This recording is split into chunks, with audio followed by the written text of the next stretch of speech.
हर महादेव। आप सभी का हमारे चैनल शिव कथा उपाय पर बहुत बहुत स्वागत है। कैसे हैं आप सब?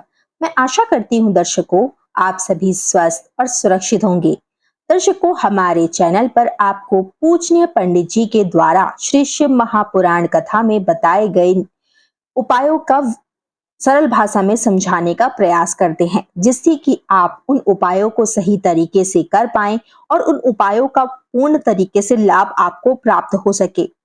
आज के समय में हर किसी को किसी ना किसी तरह की परेशानियां होती रहती हैं, चाहे वह आर्थिक तंगी से परेशानी हो, नौकरी में यदि परेशानी आ रही है, व्यापार ठीक से नहीं चल रहा है, कहीं विवाह में समस्या हो रही है, तो कहीं वैवाहिक जीवन में तनाव है, तो कहीं पर विवाह के लिए रिश्ते तो आते हैं लेकिन बार बार अड़चने पैदा हो जाती है, तो कहीं पर अच्छा खासा कामकाज चलते हुए भी सब कुछ चौपट हो जाता है। घर में धन का आगमन होता है, धन की प्राप्ति भी होती है, किंतु धन टिक नहीं पाता है।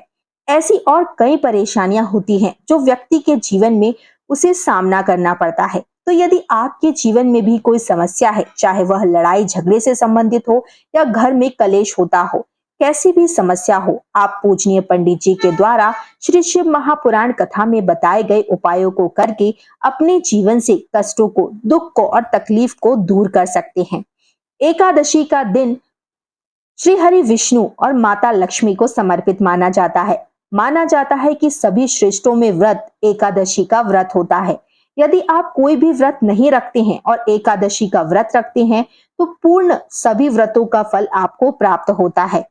और यदि आप व्रत नहीं रख पाते हैं तो कुछ इन उपायों को करके भी आप अपने घर में माता लक्ष्मी को आमंत्रित कर सकते हैं और स्थायी रूप से घर में वास करा सकते हैं, जिससे कि आपके घर में आर्थिक समस्या चल रही है तो वह समाप्त होगी। और धन का जब घर में आगमन होता है, स्थायी रूप से माता लक्ष्मी का घर में वास होता है, तो घर में कलेश भी नहीं होता है और छोटी छोटी बातों पर विवाद भी नहीं होता। क्योंकि आज के समय में जिस इंसान के पास, जिस व्यक्ति के पास धन होता है, उसे अपनी आवश्यकताओं की पूर्ति करने के लिए किसी भी की भी अन्य आवश्यकता नहीं होती है, जिससे कि घर परिवार सुखमय रूप से चलता रहता है और कोई भी समस्या नहीं आती है। तो चलिए जानते हैं घर के मुख्य द्वार पर आप ऐसी कौन सी चीज को बांध दें जिससे कि माता लक्ष्मी दौड़ी चली आएंगी। सबसे पहले तो सुबह स्नान आदि से निर्वित्र होकर आपको एक लाल रेशमी वस्त्र लेना है।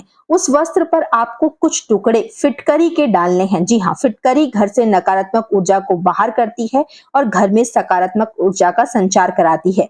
उसी के साथ में 5 साबुत आपको जो फूल वाले लौंग आते हैं, 5 लौंग आपको उसके साथ रख लेना है। और कुछ टुकड़े जो सेगा वाला, खड़ा वाला जो नमक आता है, उसके आपको रख लेने हैं।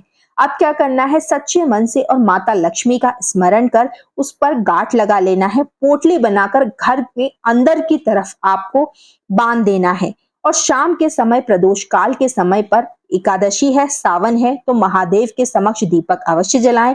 मंदिर जाकर नहीं जला पा रहे हैं तो घर के मुख्य द्वार पर जब आप बाहर निकले तो दाहिने हाथ की तरफ यानी कि दाएं हाथ की तरफ आपको दीपक रखना है।